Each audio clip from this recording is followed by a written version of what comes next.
Infamous highwayman Dick Turpin was executed in York on this day in 1739.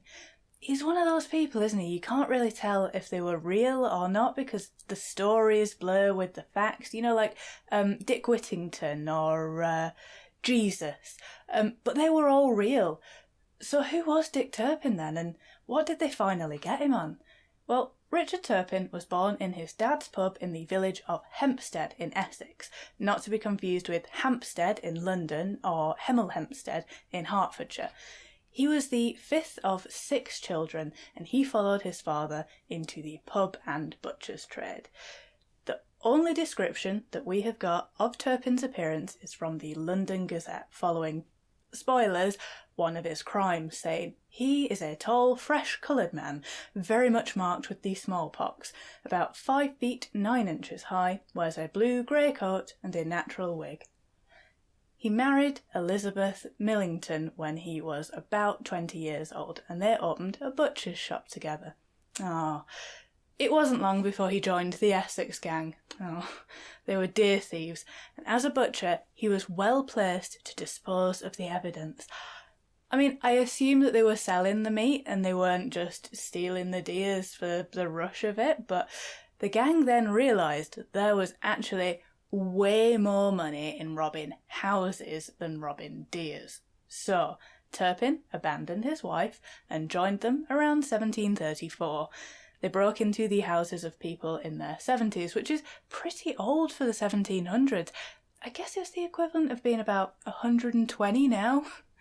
The sums of money that they were stealing were not insignificant, by the way, up to about the equivalent of £60,000 in some cases, which is an insane sum of money to have just lying about the house. The gang were prolific, they were extremely violent, and they were, thankfully, pretty much all caught by 1735. Turpin had got this charming tendency to ditch his friends and run when the filth turned up, and that saved his skin in this instance.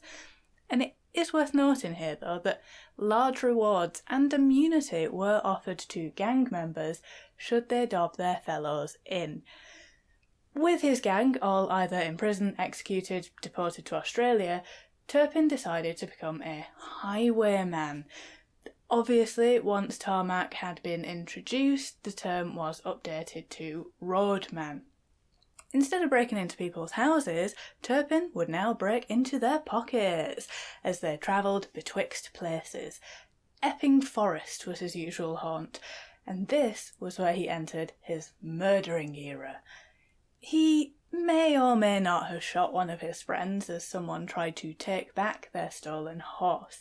He escaped and he hid in Epping Forest, where one of the forest keepers, excellent job title, Thomas Morris, found him.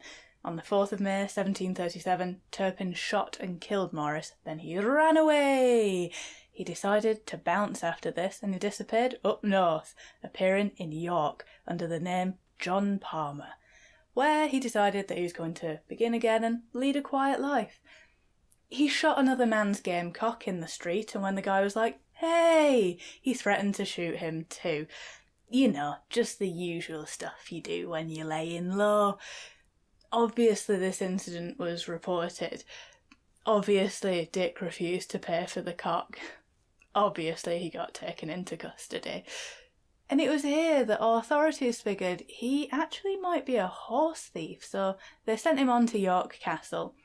Horse theft was a big deal. I guess it's like stealing a car now, and in the 1700s, stealing a horse was punishable by death, because materialism is not a modern concept. And yeah, obviously Turpin had stolen horses under his new name as well. He stole a horse to go and visit his dad, then he stole 3 more horses on the way home. Crime wasn't just a job for this guy, you know? It was his vocation. He wrote to his brother-in-law whilst he was in prison. His brother-in-law refused to pay the postage on the letter because, you know, he didn't know anybody in York, so why would he? Then a guy who used to go to school with Turpin saw the letter, recognised the handwriting, so he paid for the postage and popped up to York to let them know who they actually had in their cells. Then he went home with a tasty reward equivalent to £40,000 today. Dick was executed on this day in 1739, not for his years of service committing many, many home invasions, highway robberies, and a sprinkling of murder.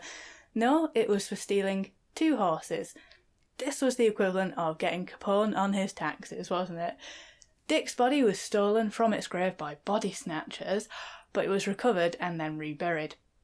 And while Turpin was a prolific and well-known criminal during his life, there were plenty of people doing what he was doing, so why do we know about him now? Well, in 1834, the author William Harrison Ainsworth decided to reimagine him as a romantic and sympathetic character in his novel Rookwood.